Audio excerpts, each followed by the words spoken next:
অনেক সময় আল্লাহর কুদরতে অনেক কবরের ভিতরে সাপও দেখা যায়। এগুলি অরিজিনাল সেই সাপ না, না হইলেও মানুষকে এটা নিদর্শন দেখায় আল্লাহ যে এরকম সাপ কিন্তু তোমার কবরে আমি রাখছি বাছাই কইরা। একটা সাপের ৯টা মুখ, কয়টা মুখ? ৯টা মুখ। এরকম ৯টা মুখওয়ালা ৯৯টা সাপ রাখবে, মুস্তাদরিকে হাকিমের মধ্যে আছে।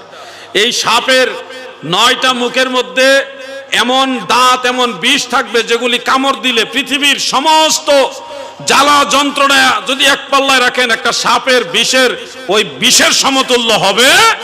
এখন আমাকে দেখলে, বডিকে দেখলে বলবে এটা আলাউদ্দিন জিহাদি ভাই, কিন্তু আমি যেদিন মারা যাব, মৃত্যুর বিছানায় শায়িত হয়ে যাব, ডেড বডি হয়ে যাব, সেদিন কেউ এটা আলাউদ্দিন জিহাদি বলবে না, বলবে জিহাদি সাহেবের লাশ।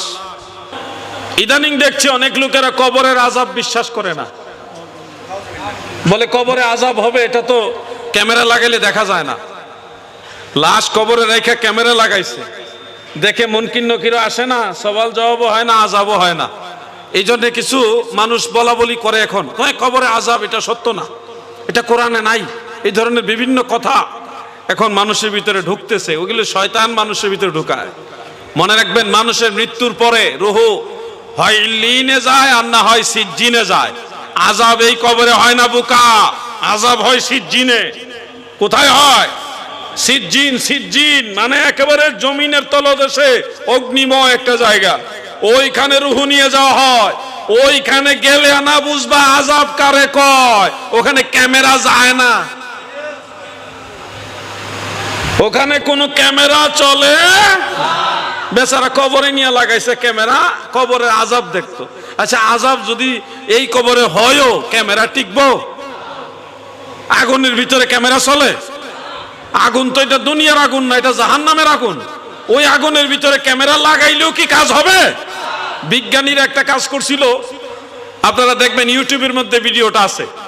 তারা মাটির নিচের দিকে গভীর গর্ত করতে করতে করতে করতে অনেক বড় একটা গর্ত করছে।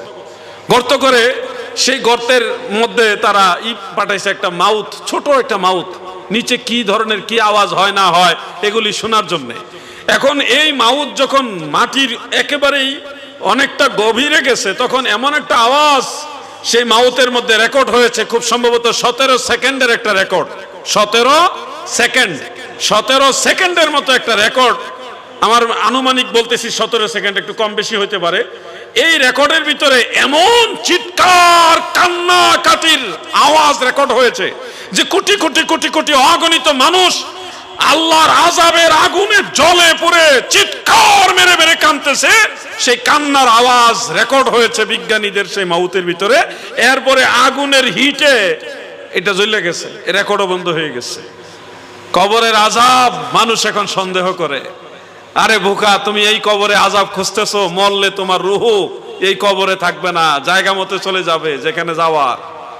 আর যদি ভালো মানুষ হও, মুমিন বান্দা হও, তোমার রুহু নিয়ে যাবে ইল্লিয়িনে, যেটা সপ্তম আসমানের উপরে। শোনো হে ভাই আমার, সওয়াল জবাব এগুলি মানুষের দৃষ্টি শক্তি, দৃষ্টি সীমার অন্তরালে হয়। ফেরেশতাদেরকে আমরা সাধারণত দেখি না। আমরা দেখি না কি ভাই? ফেরেশতাদেরকে আমরা দেখি না। আমাদের শরীরের মতো আরেকটা শরীর আমাদের এই শরীরের ভিতরেই আছে। এই শরীরের ভিতরে আরেকটা শরীর আছে, ওটাকে বলা হয় রূহ। কি হয়? কি বলা হয়? রূহ। মনে রাখবেন এই কথাগুলো। রূহ। আমি আয়নার সামনে দাঁড়ালে যে বডিটা আমি দেখি, এটা অরিজিনাল আমি নই, এটা আমার বডি। এটা আমি অরিজিনাল আমি নই, এটা আমার বডি। এখন আমাকে দেখলে, বডিকে দেখলে বলবে এটা আলাউদ্দিন জিহাদি ভাই, কিন্তু আমি যেদিন মারা যাব, মৃত্যুর বিছানায় শায়িত হয়ে যাব, ডেড বডি হয়ে যাব, সেদিন কেউ এটা আলাউদ্দিন জিহাদি বলবে না, বলবে জিহাদি সাহেবের লাশ।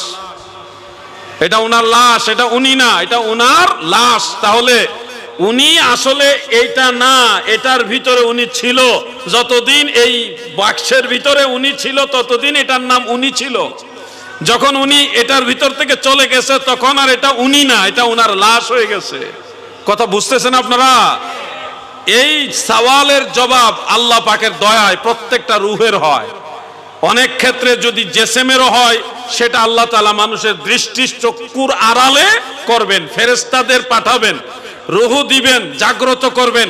এটা হবে আলমে মেসালের জগৎ। আলমে মেসাল মানে কি? দুনিয়ার মানুষ যে যেরকম যে যেখানে আছেন ঠিক ওরকম আরেকটা জগৎ আল্লাহ তাআলা তৈরি করে রেখেছেন। মেরাজের রাত্রে নবীজিকে জাহান্নামের আযাব দেখছেন না? ঘুমাই রয়েছেন নাকি আপনারা?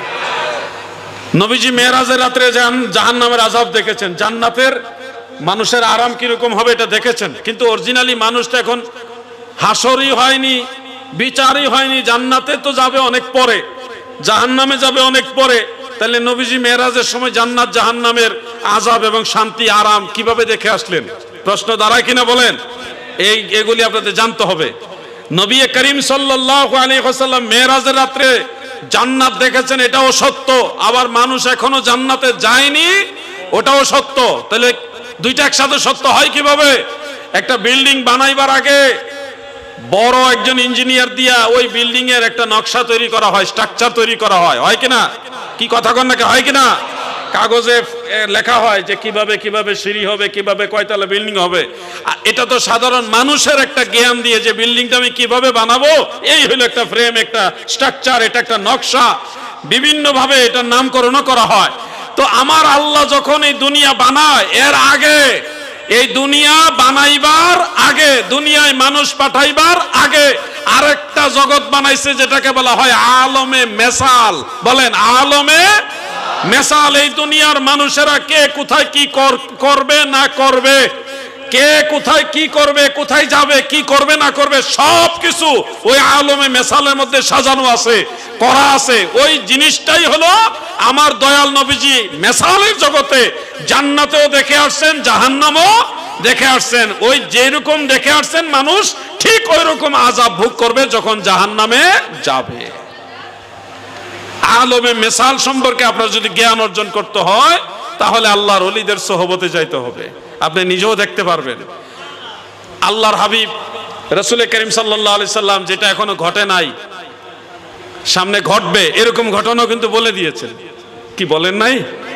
যেটা এখনো ঘটে না, আগামীকাল ঘটবে এরকম ঘটনাও বলে দিয়েছে। কিভাবে? ওই যে আলমে মেসালের জগতে নবীজি দেখছেন যা আগামীকালে এই ঘটনাটা ঘটবে, এটা দেখছে আল্লাহ, সেই পাওয়ার নবীজিকে দিয়ে দিয়েছে। আলমে মেসালের জগতে দেখছে আগামীকালে এই ঘটনা ঘটবে, যার কারণে আগের থেকে নবীজি বলে দিয়েছে আল্লাহ পাকের ইচ্ছায়। বন্ধুরা আমার, আপনারা যারা আছেন আপনাদের কাছে আমার প্রশ্ন, কবরের আযাব বিশ্বাস করেননি? সবাই বলেন বিশ্বাস করেন? অনেক সময় আল্লাহর কুদরতে অনেক কবরের ভিতরে সাপও দেখা যায়। এগুলি অরিজিনাল সেই সাপ না, না হইলো মানুষকে এটা নিদর্শন দেখায় আল্লাহ যে এরকম সাপ কিন্তু তোমার কবরে আমি রাখছি বাছাই করে। একটা সাপের ৯টা মুখ, কয়টা মুখ? ৯টা মুখ। এরকম ৯টা মুখওয়ালা ৯৯টা সাপ রাখবে, মুস্তাদরিকে হাকিমের মধ্যে আছে। এই সাপের ৯টা মুখের মধ্যে এমন দাঁত, এমন বিষ থাকবে যেগুলি কামড় দিলে পৃথিবীর সমস্ত জ্বালা যন্ত্রণা যদি এক পাল্লায় রাখেন, একটা সাপের বিষের ওই বিষের সমতুল্য হবে। কি ভয়ঙ্কর সাপ কবরের মধ্যে রেখেছে যদি আপনি আল্লাহ এবং আল্লাহ রাসূলের বিধান মোতাবেক না চলেন। এই পুরস্কার কিন্তু আল্লাহ আমাদের জন্য রেখেছেন। অতএব আমাদের সচেতন হতে হবে। আমি আপনাকে ওয়াজ করে ঠিক করতে পারবো না যদি আপনি নিজের থেকে না বুঝেন। আপনারা ওয়াজ শুনতে শুনতে শুনতে শুনতে ওয়াজ অনেকে জানেনও, 2-4 মিনিট, 10-12 মিনিট, 20 মিনিট অনেকে আপনারা ওয়াজ করতেও পারবেন। এখন ওয়াজ হয়ে গেছে কমার্শিয়াল। মানুষ মাদ্রাসায় এখন আলেম হওয়ার জন্য পড়ে না, এখন মাদ্রাসায় পড়ে বক্তা হওয়ার জন্য। এই জন্য আগের মতো শেরে বাংলা আজিজুল হক তৈরি হচ্ছে না। এখন শুধু মোটিভেশনাল বক্তা তৈরি হয়, আলেম তৈরি হয় না। সুন্দর সুন্দর কথা বলার লোক বের হয়, কিন্তু তাকওয়াওয়ালা আলেম তৈরি হয় না। সেই আবেদ শাহ আল মাদানি তৈরি হয় না। বড় বড় আলেম যারা ছিল, এরকম আলেমের সংখ্যা এখন কম। আল্লামা নঈমী সাহেবের মতো আলেম এখন আর পাবেন না। আল্লামা হাশিমি সাহেব, ইমাম হাশিমি সাহেবের মতো আলেম আগের মতো নাই। এখন দিন যত যাচ্ছে আলেম কমে যাচ্ছে। আমরা আলেমরা হয়ে গেছি কমার্শিয়াল। মানে কমার্শিয়াল মানে কমার্শিয়াল, ৬০,০০০ টাকা না দিলে দাওয়াত রাখবো না। কি মিথ্যা কথা বলতেছি আমি? আমি বলছি না যে হাদিয়া নেওয়া জায়েজ নাই, কিন্তু সব কিছুর মধ্যে একটা ব্যালেন্স আছে। ব্যালেন্স করে চলতে হবে। এই ব্যালেন্স যদি আপনার মধ্যে না থাকে তাহলে ওই যে বক্তা হতে পারবেন, আলেম হওয়া যাবে। আল্লাহ আমাদের বুঝার তৌফিক দেন, আমিন বলেন। লা ইলাহা ইল্লাল্লাহ লা ইলাহা ইল্লাল্লাহ লা ইলাহা ইল্লাল্লাহু মুহাম্মাদুর রাসূলুল্লাহ সাল্লাল্লাহু আলাইহি ওয়াসাল্লাম।